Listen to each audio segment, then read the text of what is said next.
असल में मर्गे यजीद है, इस्लाम जिंदा होता है हर का जुड़ा। इस लाइन का मतलब समझ में आता है?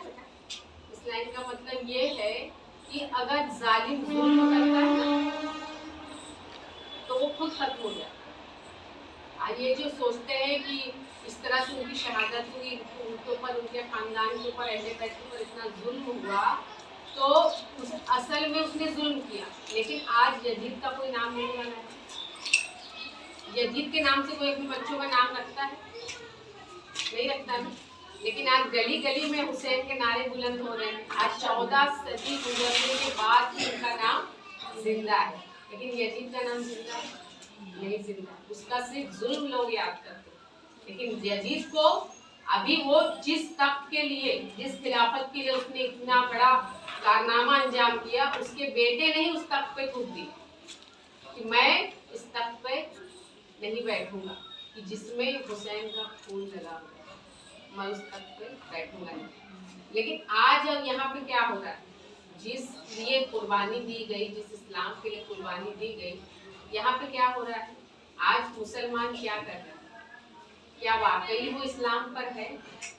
आज यजीद से उन्होंने क्यों उन्होंने इस तरह से किया था कि यजीद जानी था, शराबी था, कबाबी था, सारी गलत चीजें उसमें राइज थी, इसलिए उनके हाथ पर बैठ उन्होंने नहीं दी क्योंकि वो गलत था। उन्होंने अपना सर कटा दिया लेकिन सर झुकाया नहीं, उससे हाथ मिलाए नहीं। लेकिन आज क्या किया जाता है कि छोटी छोटी चीजों के लिए ईमान बेच दे रहे हैं, कर रहे हैं ना, ईमान बेच दे रहे हैं दौलत के लिए। हर चीज मतलब किसी के भी जो जालिम है, गलत है, पैसा देख के, उनका देख के उसके हाथ पर हाथ दे रहे हैं। तो क्या ये सही कर रहा है आज का मुसलमान? मतलब तुम्हें ये पैसा ज्यादा मायने रखता है, अपने ईमान से ज्यादा मायने रखता है? तो कलाम पाक में अल्लाह पाक ने फरमाया है कि जो इस तरह के लोग हैं उनको मुर्दा कहा गया। इसे यजीद को, शद्दाब को, शादाब, मतलब ये जो जिन्होंने जुल्म किया, यजीद, ये सब कौन है? ये लोग मुर्दा हैं, जबकि वो लोग उस वक्त भी जिंदा थे। लेकिन कलाम पाक में आयत ये फरमाई गई कि जो अल्लाह की राह में शहीद हुए उन्हें खबरदार से खबरदार मुर्दा मत कहो, वो जिंदा है और मैं उन्हें गैब से रोजी भी उन्हें मिल रही, उन्हें अल्लाह रिस्क भी दे रहा है। मतलब जो अल्लाह की राह में शहीद होते हैं वो कल भी जिंदा थे और आज भी जिंदा है और कयामत तक जिंदा रहेंगे। खबरदार से खबरदार मुर्दा मत कहो, वो जिंदा है और मैं उन्हें गैब से रोजी भी उन्हें मिल रही, उन्हें अल्लाह रिस्क भी दे रहा है। मतलब जो अल्लाह की राह में शहीद होते हैं वो कल भी जिंदा थे और आज भी जिंदा है और कयामत तक जिंदा रहेंगे। और यहाँ उनका खतरा गिरता है, वहाँ वो जन्नत में दाखिल हो जाते हैं। तो वो जिंदा है, आज भी जिंदा है, कल भी जिंदा। और जो लोग जुल्म किए वो कल भी मुर्दा थे, आज भी मुर्दा है। उनको कोई सोचो, अल्लाह ये फरमाता है जो करबला में लाशें बिखरी थी, कहीं किसका हाथ, कहीं किसका सर, कहीं किसका पैर, लेकिन 3 दिन तक वो लाशें पड़ी रही, फिर भी वो तरोताजा रही। सोचो, अगर वो चाहते तो एक आग उठाते तो जन्नत से हर चीजें, क्योंकि आसमानों में फरिश्तों में कोहराम मचा था कि अल्लाह ये क्या हो रहा है तेरे महबूब के प्राणी के साथ। लेकिन अल्लाह, उन्होंने कहा कि वो लोग अगर वहां से कोई चीज हासिल हो जाती तो आज उनकी कुर्बानी याद नहीं की जाती। वो तो मौजिजा हो जाता कि उन्होंने दुआ की और उनको पानी, सब चीज हासिल हो गया।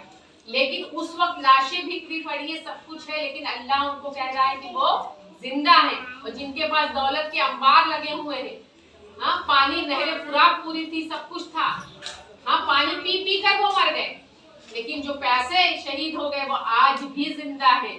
और जिन्होंने जुल्म किया उनका नामो निशान मिल गया। तो इसीलिए कहा गया है कि कभी भी जो जालिम जुल्म करता है, देखो मुल्क शाम का वहाँ का वाकया है, एक छोटा सा बच्चा 8 साल का, वहां से वो क्रॉस करने जा रहा था, भाग भाग के उसका घर जला दिया गया, सब उनके घर वाले एकदम फना हो गए, भाग के जा रहा था तो वहाँ रोक लिया एक रिपोर्टर ने कि तू बगल में क्या दबाए जा रहा है, रोक।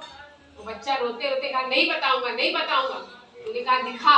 उसने जब दिखाया तो उसमें उसके वालिदैन के खून में सने हुए कपड़े थे। तो बोले कल को अगर मेरे पास यही कम से कम उनकी याद तो रहेगी कि मेरे वालिदैन। तो आज ये मुसलमानों पे जुल्म क्यों हो रहा है? क्योंकि तुम इसलिए खुद इसलिए जिम्मेदार हो कि तुमने आज सब गलत चीजों को अपने ऊपर राइट कर लिया है, सब गलत चीजें तुम लोग मान रहे हो। अगर आज तुम उस तरह से ईमान पर रहते, मुसलमान को अमीन कहा जाता था, मुसलमान को इस तरह से था कि अगर ये मुसलमान है तो इतना लोग भरोसा करते थे। आज मुसलमान के नाम पे कहा जाता है कि अरे किस निगाह से देखा जाता है, क्यों ये हो रहा है? क्योंकि तुमने पैसे को अहमियत दे दी है, पैसे को फौकियत दे दी है, तुमने ईमान को फौकियत नहीं दी। जो अल्लाह ने ये फरमाया जिसके दिल में अल्लाह और उसके रसूल का ईमान जिंदा है तो वो जिंदा है, और जिसके दिल में ईमान जिंदा नहीं, दौलत भरी हुई है, जुल्म भरा हुआ है, तो वो जिंदा होते हुए भी मुर्दा है। तो हम मुहर्रम मनाते हैं, इसकी वजह किसी को नहीं। आज जिस तरह से एक किया जाता है ताजिया निकालना ठीक है, लेकिन तुम जिस तरह ढोल ताशे बजाकर इस तरह से रास्ते पर निकलते हो तो ये अजीब का ही तरीका अपना रहे हो ना। हाँ, कहीं उनके याद में कुछ बना के रख दो, वो अलग चीज है, लेकिन इस तरह से औरतें जिस तरह से निकलती है, कहाँ जाए? आज कहा जाता है कि अब क्यों नहीं हुसैन पैदा हो रहे, लेकिन कहीं फातिमा है, हजरत बीबी फातिमा के वाकयात हैं, उनकी नस्लें तुम्हारे अंदर हैं आज भी, आज उनके तौर तरीके तुम्हारे अंदर हैं। अभी देखने जाओ तो उन्होंने यहाँ तक कहा था कि जब मेरा जनाजा उठाया जाए तो कोई गलत लोगों, मतलब कोई बाहर के लोग ना रहे, कोई मेरी बेपर्दगी नहीं होनी चाहिए, जिनको हवा भी नहीं देख पाती थी। आज की औरतें ही अगर सही नहीं हैं तो बच्चे कहाँ से, वो तालीम कहाँ से आएगी? आज अभी किसी को पूछा जाए कि हजरत उमर कौन है, हजरत अबू बकर सिद्दीक कौन है, बीबी फातिमा कौन है, हजरत खदीजा कौन है, इस तरह से हजरत इमाम हसन कौन है, हजरत इमाम हुसैन कौन है, हजरत अबू बकर कौन है, तो कोई नहीं बता पाएगा। और अभी पूछा जाए जो पिक्चर के हीरो हीरोइनों के नाम, उनकी स्टोरी पूरी सारी, तो वो वाकया तुमने अपने बच्चों को बताया ही नहीं, तो बच्चे जानेंगे कहाँ से? आज करबला के वाकयात, हम लोग छोटे छोटे थे तो रात रात को हमारे घर वाले हम लोग को ले जाते थे मस्जिदों में, वहाँ पे मिलाद सुनते थे। आज अगर ये इस तरह से औरतें करती हैं कि अपने बच्चों को इस सबके पैगंबरों के वाकयात बताया जाए, तो अगर इस तरह से हम बच्चों की परवरिश ही नहीं कर रहे हैं तो कहाँ से बच्चे उस तरह से बनेंगे? उस एक बार हजरत बीबी फातिमा ने देखा कि दोनों जन में झगड़ा हुआ, हजरत इमाम हसन हजरत इमाम हुसैन में झगड़ा हुआ, तो दोनों जन माँ के पास आए, तो उन्होंने कहा कि एक दूसरे का बताने लगे, तो कहने लगे कि सुनो, तुम्हारे झगड़े में किसकी गलती है मैं नहीं जानती, लेकिन तुम दो भाइयों के झगड़े में अल्लाह नाराज हो रहा है, अल्लाह तुमसे नाराज हो रहा है। तो उन्होंने ये कहा कि उन्होंने जब ये सुना कि हमारे तरीकों से अल्लाह नाराज हो रहा है तो कांप गए कि अल्लाह जिस चीज से नाराज होगा वो काम हमें नहीं करना। उन्होंने तुरंत, तो हजरत इमाम हुसैन छोटे थे, उन्होंने तुरंत जाके अपने भाई से कहने लगे कि भैया मुझसे गलती हो गई, मुझे माफ कर। और उसके बाद हजरत इमाम हसन ने भी उन्हें माफ कर दिया। तो हुजूर ने फरमाया कि जो माफी मांगने में जल्दी करेगा वो पहले जन्नत में जाएगा। मतलब माफी मांगने से कोई छोटा नहीं होता। लोग सोचते हैं कि मैं जुल्म कर रहा हूँ, मैं इसको सता रहा हूँ तो मैं बहुत बड़ा आलिम हो गया, मैं बहुत बड़ा ये हो गया कि मैं तो इस तरह से लोगों पे करूंगा तो मैं बहुत बड़ा इस पर कहलाऊंगा कि ये बड़ा हुक्मरान है, ये है वो है। तो तुम अल्लाह के, हज़रत इमाम हसन ने भी उन्हें माफ कर दिया। तो हुजूर ने फरमाया कि जो माफी मांगने में जल्दी करेगा वो पहले जन्नत में जाएगा। मतलब माफी मांगने से कोई छोटा नहीं होता। लोग सोचते हैं कि मैं जुल्म कर रहा हूँ, मैं इसको सता रहा हूँ तो मैं बहुत बड़ा आलिम हो गया, मैं बहुत बड़ा ये हो गया कि मैं तो इस तरह से लोगों पे करूंगा तो मैं बहुत बड़ा इस पर कहलाऊंगा कि ये बड़ा हुक्मरान है, ये है वो है। तो तुम अल्लाह की निगाह में बिल्कुल गिरे हुए इंसान हो अगर तुम किसी पर जुल्म करते हो। तो जुल्म करने वाला कभी यहाँ पे तुम अपनी जुल्म दिखा लोगे। फिरौन का जुल्म चला, नमरूद का जुल्म चला, कारून का इतना बड़ा खजाना था कि हाथियों पे चाबियां जाती थी, उसका खजाना रहा।